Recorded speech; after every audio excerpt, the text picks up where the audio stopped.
Hello students, welcome to maths with Toor. This is Sonia Jain. तो बेटा आज हम करेंगे डीओई की वर्कशीट नंबर 13 क्लास 7th के स्टूडेंट के लिए, जो कि है 10th नवंबर इसकी शेड्यूल डेट है। सब्जेक्ट है मैथ्स। तो बेटा आज आपकी 10th नवंबर को दो वर्कशीट आई हैं, एक तो मैथ्स की, दूसरी हिंदी की।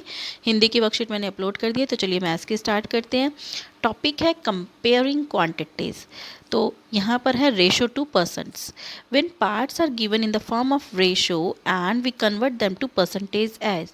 जब हमें रेशो में दिया हुआ होता है, ठीक है, कुछ पार्ट्स दिए होते हैं रेशो में, और हमें क्या करना होता है, उसे परसेंटेज में कन्वर्ट करना होता है। तो हम कैसे करते हैं, जैसे कि 15 sweets are to be divided between Monu and Sonu. 15 sweets हैं टोटल, ठीक है। उसे डिवाइड करना है किसमें, मोनू में और सोनू में, ठीक है।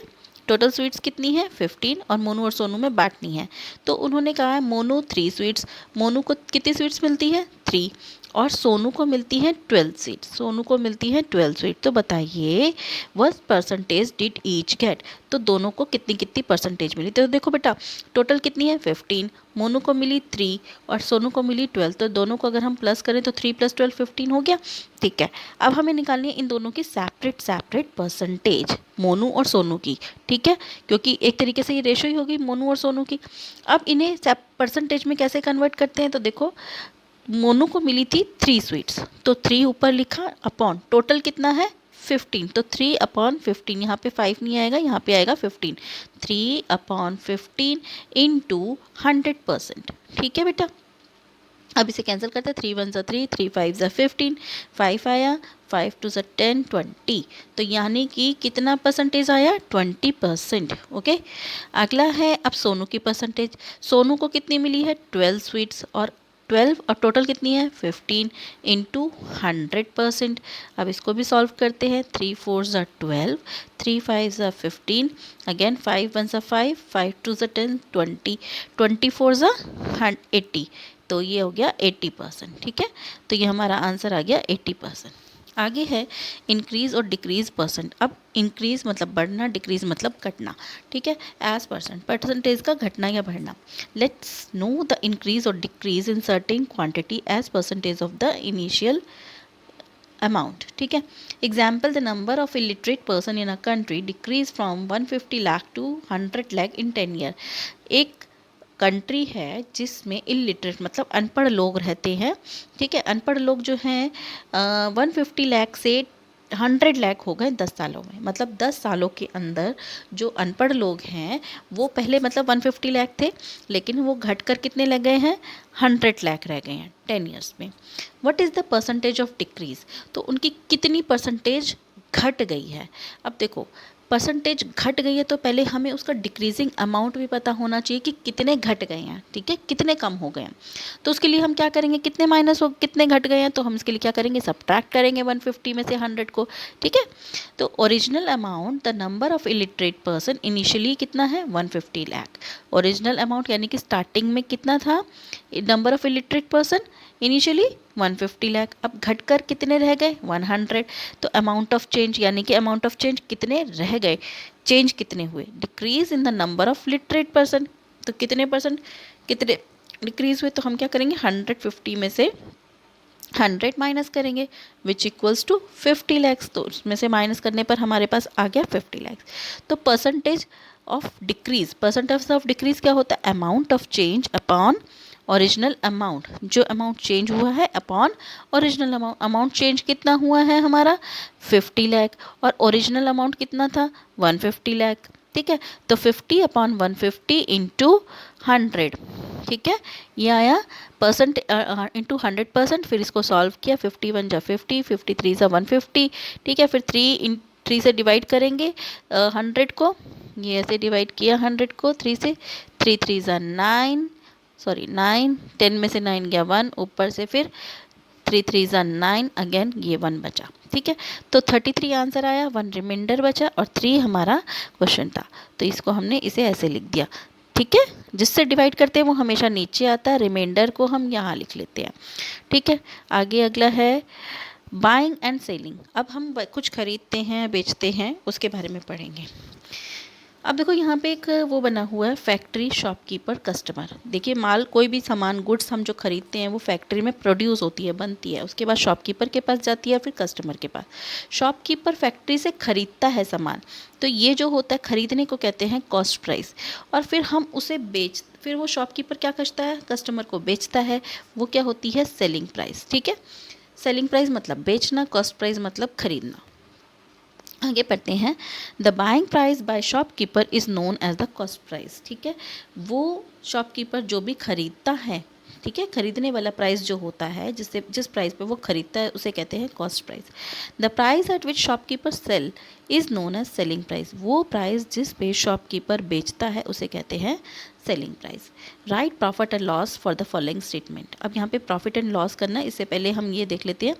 If cost price is less than S P then profit is equal to S P minus C P. मतलब क्या है कि अगर आपका कॉस्ट प्राइस कम है सेलिंग प्राइस से, तो आपका क्या होगा, मतलब सेलिंग, या फिर आप कह सकते हो सेलिंग प्राइस ज़्यादा है कॉस्ट प्राइस से, तो प्रॉफिट क्या होगा, selling price minus cost price. जैसे कि आप सपोज करो एक 10 रुपये की पेंसिल लाए हो, ठीक है, और वो आपने 20 रुपये की बेच दी, तो ये तो हो गया आपका कॉस्ट प्राइस जो आप खरीद के लाए हो। सेलिंग प्राइस क्या हो गया, 20 रुपीज़। तो आपको प्रॉफिट कितना हुआ, प्रॉफिट हुआ आपको 10 रुपीज़ का। कैसे हुआ, प्रॉफिट हुआ S P minus C P, यानी कि 20 में से हमने 10 माइनस किया, तो प्रॉफिट होगा, यानी कि जब भी हमारा सेलिंग प्राइस ज़्यादा होता है कॉस्ट प्राइस, तो हमें क्या मिलता है, प्रॉफिट मिलता है। तो profit is equal to selling price minus cost price. ठीक है, if cost price is equal to S P then no profit और नो लॉस। यहाँ पर आएगा इक्वल टू, यानी कि कॉस्ट प्राइस और सेलिंग प्राइस इक्वल हो। सपोज आपने मतलब एक पेंसिल 10 रुपये की खरीदी, ठीक है, अब उसे कोई खरीदने को तैयार नहीं हो रहा प्रॉफिट लेके, तो आपको अब क्या करोगे, उतने पे ही बेचोगे ना, कि चलो ठीक है यार नहीं बिक रही है तो मैं इसे 10 रुपये में ही बेच देता हूँ। ठीक है, अब 10 रुपये की ही आपकी कॉस्ट प्राइस थी उस पेंसिल की, और आपने 10 रुपये में ही उसे बेच दिया, तो क्या आपको प्रॉफिट होगा, नहीं होगा। क्या आपको लॉस होगा, नहीं होगा, क्योंकि जितने की आपने खरीदी थी उतने की ही बेची है। तो जब cost price selling price equal होता है तो हमें नो प्रॉफिट नो लॉस, ना तो हमें प्रॉफिट होता है ना ही हमें लॉस होता है। अब बात आती है थर्ड की, if cost price is greater than S P. अगर कॉस्ट प्राइस सेलिंग प्राइस से ज़्यादा है तो लॉस होता है। अब लॉस को कैसे कैलकुलेट करते हैं, cost price minus selling price. Again example लेते हैं। कॉस्ट प्राइस अगर मान लीजिए वही 10 रुपये की आप पेंसिल खरीद के लाए, ठीक है, 10 रुपये की पेंसिल खरीद के लाए, लेकिन आपकी आगे नहीं बिक रही। 10 रुपये की पेंसिल आपकी 15 रुपये की, 12 रुपये की, इनफैक्ट 10 रुपये में भी नहीं खरीद रहा कोई। ठीक है, लोग कहते हैं नहीं यार ये तो महंगी है, 10 रुपये की पेंसिल हम नहीं खरीद रहे। तो आप क्या करोगे, कुछ तो करोगे ना, बेकार है वो। जैसे मान लीजिए वो पेंसिल आपके लिए बेकार है, आप कहते हो चलो ठीक है मैं इसे 8 रुपये की बेच देता हूँ, तो वो पेंसिल आप 8 रुपये की बेच देते हो। तो आपको क्या प्रॉफिट हो रहा है, नहीं हो रहा।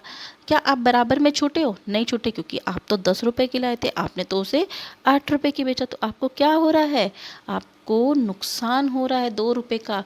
कैसे लॉस हो रहा है ना, यहाँ पे देखो सेलिंग प्राइस जितने का आपने खरीदा था उससे कम का बेच रहे हो, यहाँ पे आपकी कॉस्ट प्राइस ज़्यादा है सेलिंग प्राइस से, तो ये होता है हमारा लॉस। जब हमारी कॉस्ट प्राइस ज़्यादा होती है सेलिंग प्राइस से तो हमें होता है लॉस। और लॉस को कैसे कैलकुलेट किया जाता है, C P minus S P. यही हम कर रहे हैं, 10 में से -8 गया, 2 रुपीज़ का लॉस। ठीक है, तो हम कैसे करते हैं, कॉस्ट प्राइस अगर सेलिंग प्राइस से ज़्यादा होती है तो हमें लॉस होता है। और लॉस कैसे निकालते हैं, कॉस्ट प्राइस में से हम सब्ट्रैक्ट कर देते हैं सेलिंग प्राइस को। ठीक है, आगे है, हाँ, तो अब हमें ये करना था, राइट प्रॉफिट और लॉस इन द फॉलोइंग। अब ये है, एक flower vase bought of ₹120 is sold for ₹108। एक फ्लावर वास खरीदा गया है 120 रुपये का, ठीक है, 120 का खरीदा और बेचा है 110 का। अब देखो इसकी कॉस्ट प्राइस है 120 और सेलिंग प्राइस है 108। तो बताओ कॉस्ट प्राइस ज़्यादा है या सेलिंग प्राइस ज़्यादा है, कितने का बेचा, 108 का बेचा, यानी कि उसे तो नुकसान हो रहा है। तो ठीक है, ये क्या हुआ, हमें लॉस हुआ। ठीक है, यहाँ लिख देंगे loss. A toy car sold ₹540 and was bought for 450। अब 450 जो थी उसकी कॉस्ट प्राइस थी, ठीक है, और सेलिंग प्राइस कितनी है, सेलिंग प्राइस है 540। ठीक है जी, सेलिंग प्राइस 540 है और कॉस्ट प्राइस ये है, तो कॉस्ट प्राइस ज़्यादा है या सेलिंग प्राइस ज़्यादा है, सेलिंग प्राइस ज़्यादा है, यानी कि उसने ज़्यादा का बेचा तो उसे प्रॉफिट हो रहा है। इतने का खरीदा था और इतने का बेचा तो उसे क्या हो रहा है, प्रॉफिट। यहाँ लिख देंगे हम प्रॉफिट। उसके बाद है a cycle bought for ₹1000 is sold for ₹1000, 1000 की ही खरीदी उसने, ठीक है, 1000 की बाइसिकल खरीदी और 1000 की ही उसने बेच दी, यानी कि जितनी ही उसकी कॉस्ट प्राइस थी उतनी ही उसकी सेलिंग प्राइस थी। तो कॉस्ट प्राइस और सेलिंग प्राइस दोनों इक्वल हैं, तो उसे क्या होगा, उसने प्रॉफिट कमाया, नहीं कमाया। क्या उसे लॉस हुआ, नहीं हुआ। तो इधर क्या हो रहा है उसे, नो प्रॉफिट नो लॉस, ठीक है। ये क्या कौन सी कंडीशन है, नो प्रॉफिट नो लॉस की कंडीशन। तो हम यहाँ लिख देंगे नो प्रॉफिट नो लॉस, ठीक है बेटा। आगे क्वेश्चन है प्रॉफिट और लॉस परसेंटेज। अब हमें प्रॉफिट या लॉस की परसेंटेज कैसे कैलकुलेट करते हैं वो बताना है। द प्रॉफिट और loss person can also be calculated in percentage. Profit और loss both depend on CP. Profit और लॉस दोनों किस पे डिपेंड करते हैं, सीपी पे, यानी कि कॉस्ट प्राइस पे डिपेंड करते हैं। क्वेश्चन 1 है cost of an item is ₹50, it was sold for with a loss of 12%। एक कोई आइटम है जो कि 50 रुपये का कॉस्ट प्राइस है, मतलब उसको ख़रीदा 50 रुपये की गया है और उसके ऊपर लॉस जो हुआ है वो परसेंटेज दी हुई है 12%। तो बताओ सेलिंग प्राइस। तो देखो बेटा, सेलिंग प्राइस निकालने के लिए हमें क्या ज़रूरत होती है, कॉस्ट प्राइस की। कॉस्ट प्राइस की ज़रूरत है, ठीक है, सॉरी कॉस्ट प्राइस की ज़रूरत है, कॉस्ट प्राइस हमें दिया हुआ है। साथ में हमें क्या ज़रूरत है, लॉस की। लेकिन हमें क्या दिया हुआ है, लॉस की परसेंटेज दी हुई है, ठीक है। तो लॉस की परसेंटेज को निकालने, लॉस की परसेंटेज दी हुई है तो हमें क्या निकालना पड़ेगा, पहले एक्चुअल लॉस का अमाउंट निकालना पड़ेगा। कॉस्ट प्राइस हमारे पास 50 है, लॉस की परसेंटेज 12 रुपीज़ है। एसपी हमें पता है क्या होता है, सीपी माइनस लॉस, यानी कि cost price minus loss. Now loss इस कितना दे रखा है, 12% of the CP cost price का। तो यानी कि 12% किसका हुआ, 50 रुपीज़ का कॉस्ट प्राइस पे ही निकलता है ना लॉस। तो 12% निकालेंगे 50 का, तो 12/100 इंटू 50, ठीक है। 12/100 इंटू 50, तो 50 बन जा 50, ये आ गया 52 ज़ा 100 2, और फिर ये 2 से डिवाइड किया, सॉरी 2, ये आ जाएगा 2 6 ज़ा 12, ठीक है। तो ये हमारे पास आ गया 6 रुपीज़। अब ये क्या निकला, हमारा लॉस निकल गया। अब लॉस निकल गया, अब हम इसमें पुट कर देंगे S P is equal to C P minus loss. Cost price कितना है 50 और लॉस कितना है 6, तो 50 माइनस 6 इज 44 रुपीज़। तो हमारे पास आ गया सेलिंग प्राइस 44 रुपीज़। अगला क्वेश्चन है Rashid purchase a TV off ₹9,000। Rashid ने एक टीवी खरीदा 9,000 रुपये का। 2 साल बाद उसने उस टीवी को बेच दिया 6,000 में। फाइंड द प्रॉफिट और लॉस परसेंटेज। लॉस या प्रॉफिट की परसेंटेज निकालो।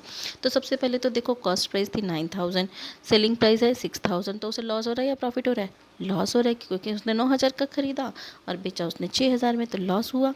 तो यहाँ पर हम पहले तो लॉस निकालेंगे। तो लॉस कैसे निकालते हैं, S P minus C P, sorry C P जो उसका सी पी आया है, C P minus S P, ठीक है। सी पी है 9,000 और कॉस्ट है, सॉरी सेलिंग प्राइस है 6,000, तो 9,000 माइनस 6,000 विच इज़ 3,000। अब लॉस की परसेंटेज कैसे निकालेंगे, लॉस अपॉन सी पी, जो अभी हमने किया था, loss upon C P into 100%, ठीक है। लॉस कितना निकला हमारा 3,000, सी पी कितना है हमारा, कॉस्ट प्राइस कितना है 9,000, ठीक है। 3,000 अपॉन 9,000 इंटू 100%, ठीक है। कैसे कैसे कल सॉल्व किए, 3,000 अपॉन 9,000 इंटू 100%। तो अब इसे कैसे सॉल्व करेंगे, देखो 0 से 0 कैंसिल, 0 से 0 कैंसिल, 0 से 0, 3 1 ज़ा 3, 3 3 ज़ा 9, आ गया 100/3%।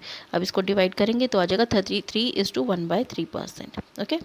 अब क्वेश्चन है item was sold for ₹540 at a profit of 5%। एक कोई चीज़ है जो 540 की बेची गई है, सोल्ड सेलिंग प्राइस है, और उस पर प्रॉफिट हुआ है 5% का। What was the cost price, तो उसकी कॉस्ट प्राइस निकालो। तो सबसे पहले हमें उसका प्रॉफिट पता होना चाहिए। प्रॉफिट की परसेंटेज दी हुई है, प्रॉफिट नहीं दिया हुआ, ठीक है। तो हम क्या निकालेंगे, प्रॉफिट निकालेंगे। आगे हिंट दिया हुआ है एज प्रॉफिट और लॉस ऑलवेज ऑन सीपी, हमेशा प्रॉफिट या लॉस जो भी होगा वो हमेशा कॉस्ट प्राइस पे होगा, और SP is equal to selling price is equal to cost price plus profit. तो अब देखिए इसे कैसे करते हैं।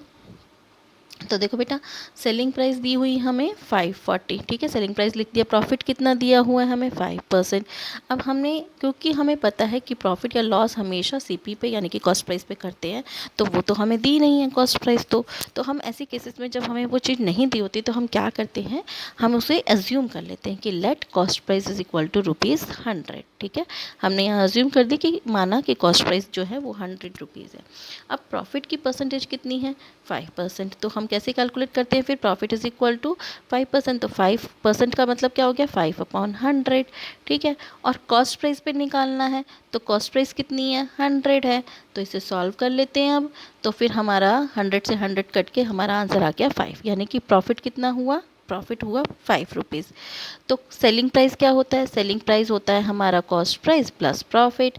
तो हमने इसे प्लस कर लिया 100 प्लस 5, यानी कि 105 का प्रॉफिट हुआ। अगर कॉस्ट प्राइस हमने 100 मानी तो हमारा सेलिंग प्राइस आ गया 105, ठीक है। अगर फिर हम लिखेंगे इफ़ सेलिंग प्राइस इज़ ₹105, अगर सेलिंग प्राइस 105 है तो कॉस्ट प्राइस कितनी थी 100। अब देखो कॉस्ट प्राइस हम यहाँ पे क्यों लिख रहे हैं, ठीक है, ऐसा इसलिए लिख रहे हैं क्योंकि हमें निकालना क्या है, हमें कॉस्ट प्राइस निकालना है, ठीक है।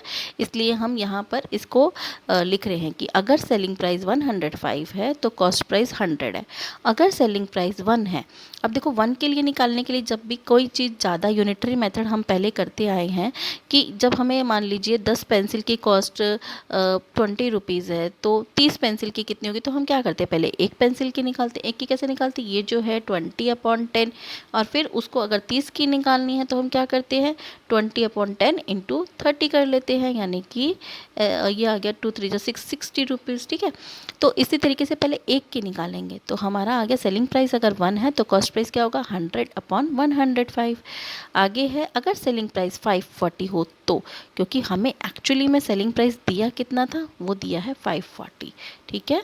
अगर सेलिंग प्राइस 540 होगा तो कॉस्ट प्राइस कितना होगा, तो कॉस्ट प्राइस होगा 100/105, ये वाला नंबर जो हमने अभी निकाला इंटू 540। ये तो एक की निकली है ना सेलिंग प्राइस 1 की, और उसको 540 से मल्टीप्लाई किया, फिर इसको सॉल्व कर लिया।